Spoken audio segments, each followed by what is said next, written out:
প্রিয় দর্শক, আজ আমরা একটি প্রাচীন ও রহস্যময় সভ্যতার উপর আলোচনা করব, যেটি হচ্ছে মায়া সভ্যতা, যার অসাধারণ স্থাপত্য এবং জ্ঞান আমাদের মুগ্ধ করে।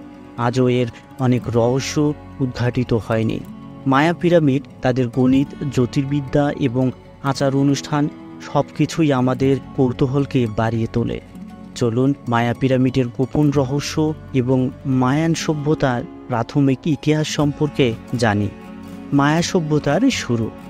মায়া সভ্যতার ইতিহাস হাজার বছর পুরনো। এর সূচনা মেসো আমেরিকার দক্ষিণ মধ্য অংশে।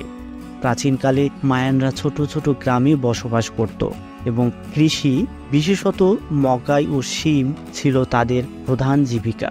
ধীরে ধীরে এই ছোট গ্রামগুলো বড় বড় শহরে রূপান্তরিত হয় এবং তৈরি হয় মায়া সভ্যতার জাঁকজমকপূর্ণ রাজ্যসমূহ।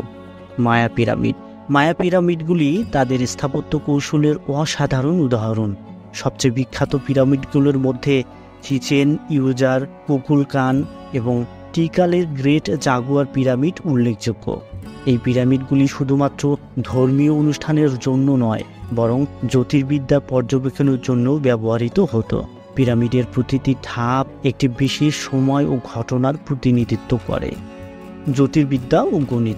মায়ানরা জ্যোতির্বিদ্যায় অত্যন্ত দক্ষ ছিল। তারা সূর্য, চাঁদ এবং গ্রহগুলির গতিবিধি পর্যবেক্ষণ করত এবং এর উপর ভিত্তি করে একটি জটিল ক্যালেন্ডার ব্যবস্থা তৈরি করেছিল। তাদের গণিত ব্যবস্থায় শূন্যের ব্যবহার ছিল, যা সেই সময়ে অন্যান্য সভ্যতার মধ্যে ছিল বিরল।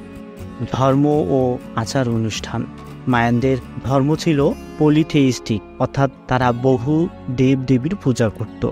পিরামিডগুলিতে ধর্মীয় আচার অনুষ্ঠান এবং বলিপ্রথা সম্পূর্ণ হতো। মায়ানরা বিশ্বাস করত যে এই আচার অনুষ্ঠানগুলি তাদের দেবদেবীর সঙ্গে সরাসরি যোগাযোগ স্থাপন করে।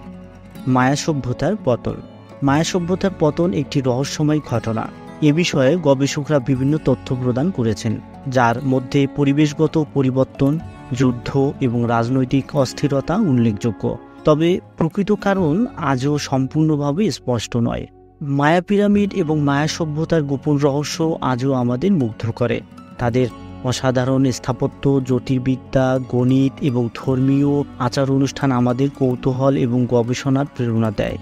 মায়া সভ্যতার ইতিহাস থেকে আমরা শিখতে পারি কিভাবে মানব সভ্যতা বিকশিত হয়েছে এবং কিভাবে প্রাচীন মানুষ তাদের পরিবেশের সাথে সামঞ্জস্য রেখে জ্ঞান অর্জন করেছে। প্রিয় বন্ধুরা, আজ এ পর্যন্তই। দেখা হবে আবারও নতুন কোনো তথ্যমূলক ভিডিও নিয়ে। সেই পর্যন্ত ভালো থাকবেন, সুস্থ থাকবেন। খোদা হাফেজ।